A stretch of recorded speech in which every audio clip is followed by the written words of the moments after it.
Bagi salafi, ikhwan-ikhwan salafi, semoga Allah menjaga kita dan mereka dari kesesatan, amin ya rabbal alamin.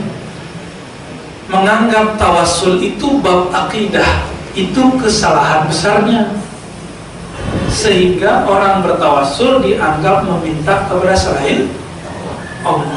Padahal lafaz tawassul tidak ada minta kepada selain Allah. Yang benar tawassul apa? Tawassul itu cuma cara berdoa. Banyak cara berdoa, maka tawassul terbagi 3. Boleh dihafalkan Bapak Ibu. Tawassul dengan amal soleh, itu yang dilakukan orang yang terjebak masuk ke dalam goa, lalu menyebutkan amal-amalnya sehingga pintu goa terbuka. Hadis Sahih Muslim 3 halaman itu. Ya, kita menghafalkan hadis ini, kita nggak usah bacakan dulu. Kemudian yang kedua, tawassul dengan asma'illahil husna wa sifatihi. Tawassul dengan nama-nama Allah yang indah dan sifat-sifatnya yang mulia. Contohnya, ya Arhamar Rahimin, wahai yang maha penyayang, birahmatika, dengan tawassul sifat rahmatmu, farhamna, maka rahmati kami, kabulkan doa kami. Ini tawassul menyebut nama sifat, nama dan sifat Allah. Arhamur Rahimin nama Allah, birahmatika, dengan, ini tawassul. Atau kita mengatakan kita lagi dizoliminya orang, kita bilang bikahrika, dengan kehebatanmu ya Allah, maka kalahkan orang-orang yang zalimi saya. Nah, ini namanya tawassul dengan asma'ul husna dan sifat-sifatnya. Ini disepakati Ahlus Sunnah, NU, Muhammadiyah, Al-Azhar sama dengan Salafi. Namun berbeda dan bab yang ketiga, tawassul yang ketiga. Apa itu? Tawassul dengan orang soleh. Siapa yang paling soleh di dunia? Rasulullah Sallallahu Alaihi Wasallam. Oleh Syekh Albani, tawassul dengan Nabi hanya boleh saat Nabi hidup dan di depan Nabi. Bagi Imam Ibn Taimiyah rahimahullah enggak boleh tawassul kepada Nabi meskipun Nabi sudah mati, tapi tawassul dengan iman kita kepada Nabi, bukan karena kemuliaan Nabi. Bagi ulama Azhar, Imam Ibn Athaillah, imam-imam Ahlus Sunnah mayoritas boleh bertawassul dengan Nabi dengan cinta, dengan iman, terserah sebut apa, karena tetap saja kita hanya meminta kepada Allah, menyebut nama Nabi, bahwa saya ikut Nabi Muhammad loh gitu. Yang dipakai Salafiyah hari ini pendapat Syekh Al-Albani. Pilih mana? Itu pilihan kita. Ahlus Sunnah mayoritas naruh tawassul di bab fikih doa, fikih ibadah, bukan dalam akidah. Itu sebabnya dalam Ahlus Sunnah orang bertawassul boleh, orang tidak bertawassul boleh. Kalau di Salafi bertawassul kamu syirik, kalau kamu tidak bertawassul kamu tauhid. Yang dimaksud Salafi minta kepada selain Allah. Tanya aja, apakah orang tawassul di kalangan ulama Azhar, Hadramaut, Habaib, NU mereka minta kepada selain Allah? Kita pastikan tidak. Jadi tawassul yang dimaksud Salafi itu tidak pernah ada di kalangan ulama-ulama Azhar, ulama-ulama Hadramaut, ulama-ulama Habaib, ulama-ulama Maroko, termasuk ulama NU. Nggak ada ya. Ulama-ulama tarekat nggak ada mereka minta dikabulkan ke selain Allah.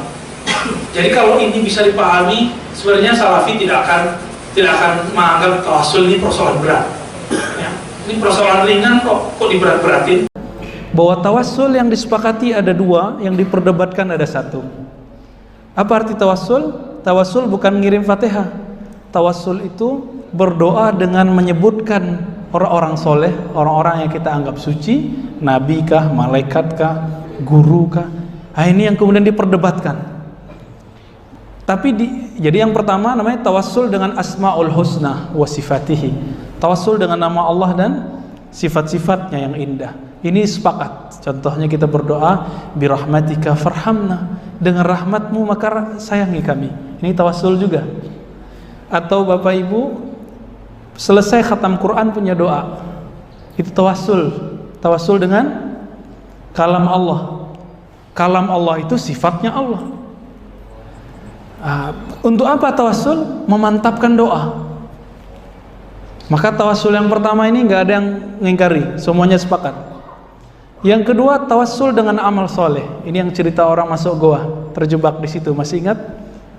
Ya, doa pertama kebuka dikit, doa kedua kebuka dikit, doa ketiga kebuka semua dan mereka bisa keluar. Ini tawassul dengan amal soleh, sepakat semua. Namun mulai perdebatannya yang ketiga, tawassul dengan orang soleh yang sudah meninggal dan tidak di depan kita. Orangnya hidup tapi jauh dari kita. Ini diperdebatkan juga. Siapa yang memperdebatkan? Syekh al-Islam Ibn Taimiyah rahimahullah. Beliau salah satu syekh yang disebut oleh Imam Zahabi dengan Syekhul Islam. Syekhul Islam itu banyak.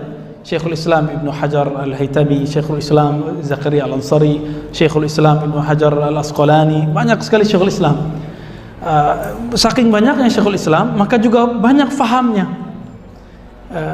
Syekh Ibn Taimiyah tidak membolehkan tawassul dengan orang yang sudah meninggal, hatta itu Nabi, kecuali dengan mengartikan, ya Allah, dengan imanku kepada Nabi.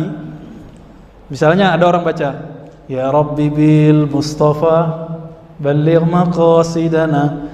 Ini tawassul dengan Nabi. Ini diperdebatkan. Bagi Ibn Taimiyah boleh dengan syarat, ya Rabbi bil Mustafa, wahai Rabb dengan Nabi al-Mustafa, Nabi pilihan. Maksudnya apa? Dengan iman dan cinta kami kepada Nabi, maka kabulkan doa kami. Ini yang dibolehkan tawassul oleh Ibnu Taimiyah rahimahullah. Ini imamnya Salafi, Pak. Tapi bukan salaf. Salaf itu sampai abad ketiga. Ibnu Taimiyah rahimahullah sampai 728. Jadi sudah khalaf.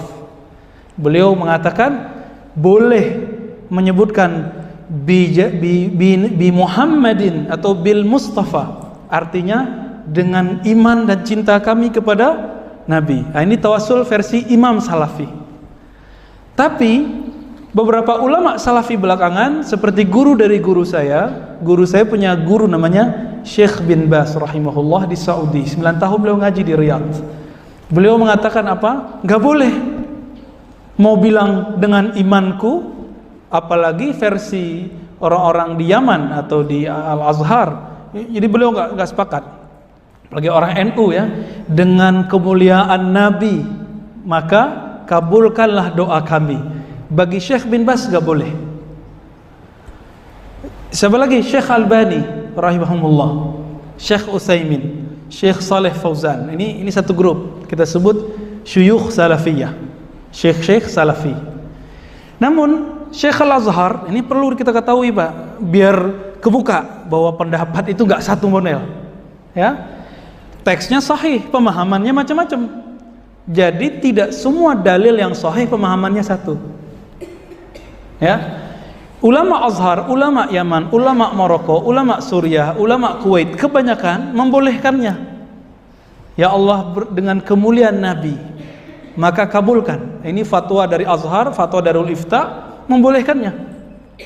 Nah, maka ya Rabbi bil Mustafa tidak bid'ah menurut ulama Azhar, tapi bid'ah menurut ulama Saudi. Ulama Saudi yang resmi, yang gak resmi banyak yang membolehkannya ya. Saya sering berkunjung ke ulama yang tidak resmi itu. Karena kalau berguru yang resminya udah biasa, tinggal ngaji Pak, habis subuh, mana dan habis maghrib, kita bisa duduk ya di beberapa bab, pintu-pintu Al-Aziz apa ya. Itu banyak majelis-majelis yang resmi dari Masjidil Haram. Itu baru muncul secara terbuka sejak tahun 80-an. Sebelumnya semua imam-imam mazhab, syekh-syekh mazhab lintas paham masih boleh ngajar di Masjidil Haram. Semenjak tahun 80-an nggak boleh, Pak. Nah, makanya sekarang kita tahunya Masjidil Haram begitu aja modelnya. Bismillahnya nggak pernah dijahar lagi. Subuhnya nggak kunut-kunut lagi, ya. Di sini ada kunut nggak subuhnya? Ya, sesekali nggak kunut, sesekali kunut, nggak apa-apa, bagus begitu. Karena ada hadis yang sahih mengenai kunut, ada hadis sahih tidak kunut. Yang afdol mengamalkan dua sunnah itu. Oh, saya kan Syafi'i. Imam Syafi'i ngomongnya apa? Idza sahal hadis fa huwa madhhabi. Jika itu sahih, itulah mazhabku. Tapi ini perkataan ini diperdebatkan maknanya ya. Ini sahih menurut Imam Syafi'i, bukan menurut ente. Ya sudah ya, ini perbedaan kita. Kalau kita ngotot dengan satu paradigma, hancur masjid ini. Ya, biar masjid ini indah seindah Asmaul Husna, maka kita harus cover semua, Pak. Ya, yang masih bisa diajak kerjasama membangun masjid, kita ajak dia. Kalau enggak, ya sudah, kita tinggal dia. Ya, kita tinggal aja, Pak. Masjid ini milik umat, maka kita harus membangun umat. Kalau masjidnya sudah bagus, maka yang harus dibangun adalah ilmunya. Ya, orang yang mau membangun itu, mungkinkah membangun rumah dengan satu bahan? Gak mungkin. Bangun rumah mesti dengan banyak bahan. Begitu juga mau bangun peradaban pemikiran, harus banyak macam. Oh, itu ulama syubhat, ustadz syubhat. Ya sudah, orang begini nggak bisa diajak ini ya. Nah, kalau udah dikit-dikit nilai orang syubhat itu nggak bisa diajak, Pak. Nah, orang kayak gini kita ajak ngobrol bahwa nggak bisa bangun umat dengan satu paradigma.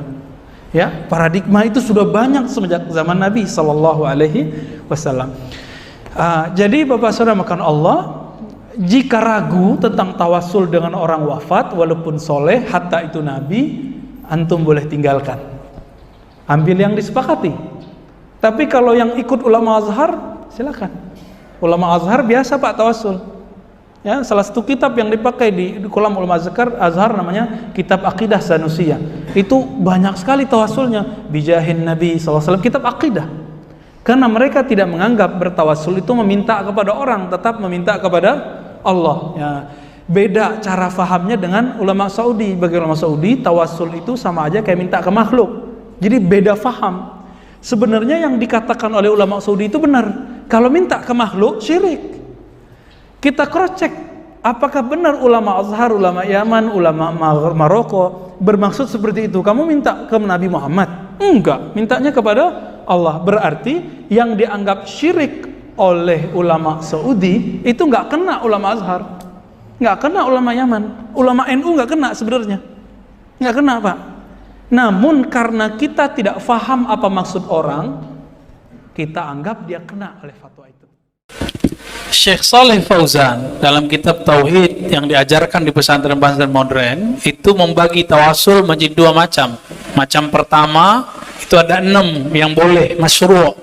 Nomor terakhirnya dia katakan tawasul dengan Nabi yang masih hidup dan tidak berjarak hadir.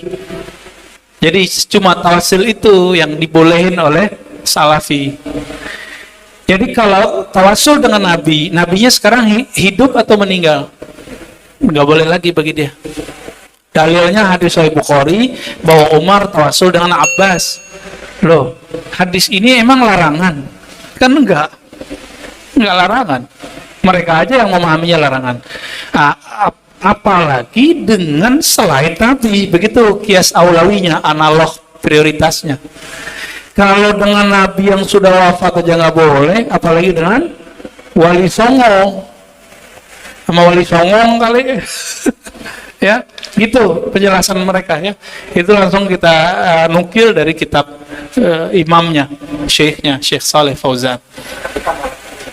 Ya. Versi kita. Bagi kita, tawasul itu Nabi meninggal, Nabi hidup, Nabi hadir di sini, Nabi tidak hadir di sini sama. Karena kita nggak minta ke Nabi,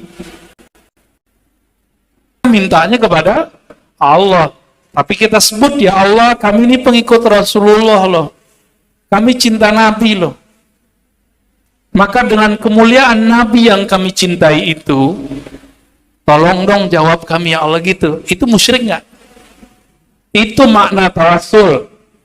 Nih, bagi antum yang mengharamkan tawasul, dimanapun ya, siapapun, tawasul bagi ahlu sunnah, para sufi, bukan minta kepada Nabi, tapi datang kepada Allah, lalu menyebutkan, ya Allah, kami bertawasul dengan nabimu, bermediasi dengan nabimu, bahwa kami ini pengikut nabimu loh, gitu. Sama aja sebenarnya. Mereka itu kesalahannya satu aja, penafsirannya dianggap itu paling benar, nggak boleh nafsirin di luar itu. Itu aja problem mereka. Hujannya, alhamdulillah.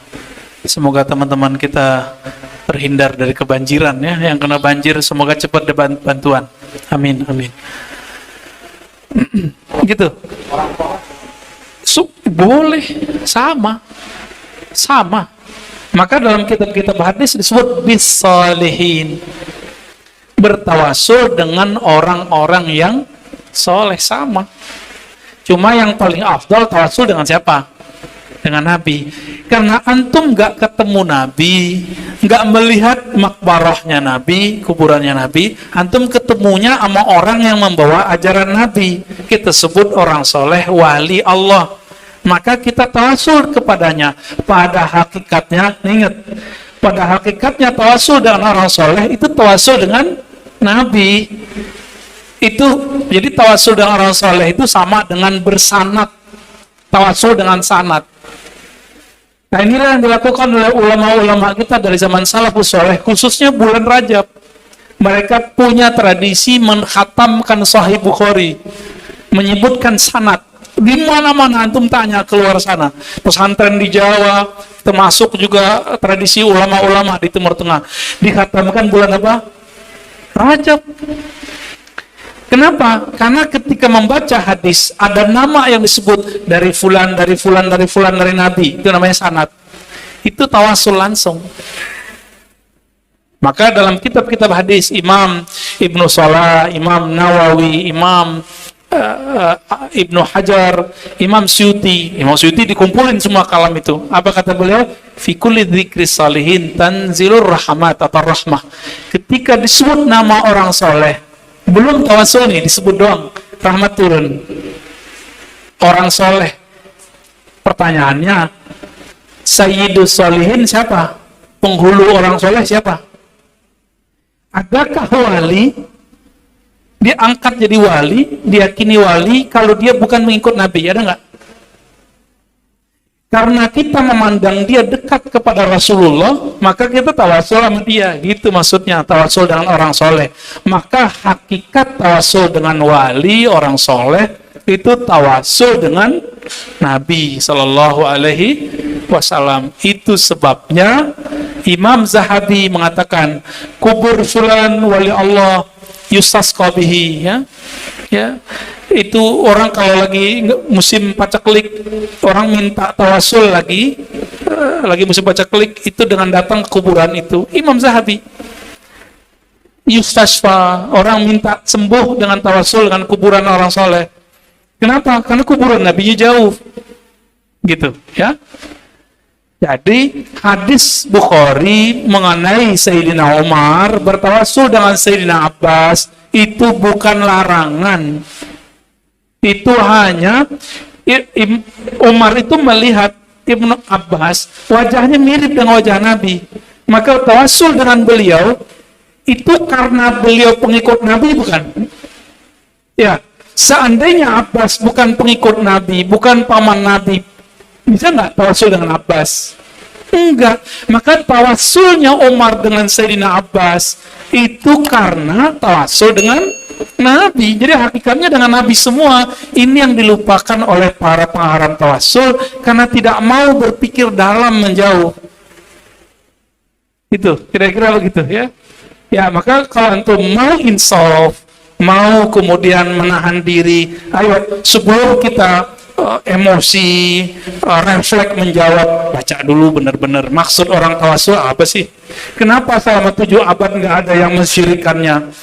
Kok tiba-tiba Ibnu Taimiyah antum ikutin, yang abad yang 7 itu antum kemanain? Katanya ikut salah, kita gituin aja. Nah, ini cara kita bertahan, ya. Gimana? Masih yakin nggak nih mau tawasul? Ya? Muncullah ada orang-orang yang ragu dengan tawasul. Apa kata dia?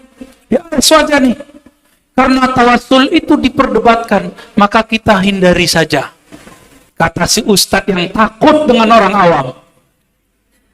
Pakai kaidah lagi, al-khuruj minal khilaf mustahab. Keluar dari khilaf mustahab. Saya sempat terpengaruh juga itu. Menghindari perbedaan mustahab. Dianjurkan. Yang ikhilaf siapa? Ya. Yang berbeda berselisih siapa? Apakah perselisihannya dianggap? Jadi maksud Imam Syafi'i keluar dari perselisihan khilaf itu dianjurkan kalau si yang berselisih dianggap. Antum nganggap nggak khilafnya Ibnu Taimiyah di bab tawasul? Saya nggak nganggap, sebagai imam-imam kita nggak nganggap. Karena selama 7 abad gak ada yang mengingkari itu. Itu sebabnya tidak usah pakai kaedah yang tidak dimaksudkan oleh ulama kita untuk persoalan ini. Jadi tawasul aja tiap hari, ya enggak? Nah, tapi antum nih, kalau baca kitab Mafahim, Yajibu An-Tusaha, karya Sayyid Muhammad Alawi Al-Maliki, beliau kan hidup di Mekah. Di Mekah semenjak 1924, khususnya 1980 sampai ke sini, itu wahabisasinya kenceng sekali. Maka beliau kemudian menggunakan kalimat-kalimat yang halus. Apa kata beliau ya? Ya, tawasul kan gak disuruh, cuma boleh gitu. Itu bahasa spekulasi sebenarnya, karena beliau terpojokkan di Mekah. Kita maklumi, jangan kemudian dipahami sebaliknya, beliau nggak ada maksud untuk melarang kita tawasul. Tawasul itu perdebatannya cuma 2, boleh sama dianjurkan. Antum pilih yang mana? Gitu yang benar. Boleh sama antum ikut yang mana? Yang boleh apa dianjurkan? Gitu ya. Oke. Kalau saya biasanya jawabnya begini, pas Isra Mi'raj Nabi Muhammad kan juga menambahkan pas bacaan tahiyat itu wa ala ibadika sholihin. Kalau saya jawabnya begitu. Itu bukan tawasul, itu salam. Oh, itu salam ya. Itu beda. Terima kasih. Ya. Oke, ada lagi? Assalamualaikum warahmatullahi wabarakatuh. Warahmatullahi. Kadang kita suka mendengar Ustaz, Allah itu kan maha mendekat. Allah itu maha dekat. Allah itu mendengar kalau kita berdoa kepadanya dan dia pasti akan mengabulkan. Terus dalam masalah ini apa yang kita harus bertawasul katanya kan? Suka gitu saya dengar Ustaz. Udah, saya balikin Pak. Antum merasa dekat nggak sama Allah? Kalau antum merasa dekat dengan Allah, tidak perlu tawasul Pak. Barulah Syekh Sayyid Muhammad Ali Al-Maliki mengatakan tawasul itu boleh doang, nggak mesti kok. Itu maksud Sayyid Muhammad. Jadi ayat ini bukan larangan tawasul. Jadi ada orang mengakal-akali ayat ini. Ayat apa ya? Inni qarib, kata Allah. Aku sangat-sangat dekat kepadamu. Iya, emunya siapa? Nabi Muhammad dan pengikut yang tulus zahir dan batinnya ke Nabi Muhammad sallallahu alaihi wasallam. Pertanyaannya, antum qarib nggak dengan Allah? Garib kalau kata orang Yaman ya. Ya, ente garib amlah. Antum qarib nggak dengan Allah? Kalau iya, ane tawasul sama antum gitu. Ngerasa dekat nggak Pak? Ini serius loh Pak ya. Antum kalau bilang iya, pasti nangis. Ini tanda enggak, Pak. Sama kita ini jauh, Pak, dari Allah. Rasanya. Sedangkan Allah dekat dari kita, dari sisinya. Giliran ayat begini aja dipakai. Giliran masa istiwa, ngotot-ngotot Allah jauh di atas. Ya kan? Ya, begitulah. Jadi sebenarnya, 2 kelompok baik Asy'ariyah, Aswajah, Syafi'iyah, dan mereka sama-sama pakai akal. Tinggal kalau benar-benar kita berakal, saling menghargai akal aja. Masalahnya nggak mau menghargai akal soalnya. Akhirnya nganggap orang yang beda sama dia memainkan ayat Allah. Giliran dia mainin ayat Allah, nggak dianggap bermain-main. Ya? Siapa yang menghubungkan ayat qarib dengan tawassul? Kan mereka. Gimana Pak? Ya, antum ditanya gitu, kapok nggak? Ya, santai aja Pak. Ini tawasul sebenarnya persoalan sederhana sebenarnya. Ya, gimana? Jadi ribet nggak? Jadi mudah atau jadi ribet? Alhamdulillah, kita cukupkan kajiannya kalau memang sudah mudah. Ya, dengan salawat kepada Nabi dan tawasul bijahin Nabi. Seperti Syekh Ahmad Khatib Al-Minangkawi mengatakan bijahi nabiyyika Muhammad sallallahu alaihi wasallam, dengan tuah kehormatan kemuliaan Nabi Muhammad, maka fashfa'na ya Rasulullah, ya wahai Rasulullah, dengan kemuliaanmu di sisi Allah, kedekatanmu di sisi Allah, maka berilah syafaat kami sehingga kami menjadi orang yang qarib kepada Allah. Amin ya rabbal alamin.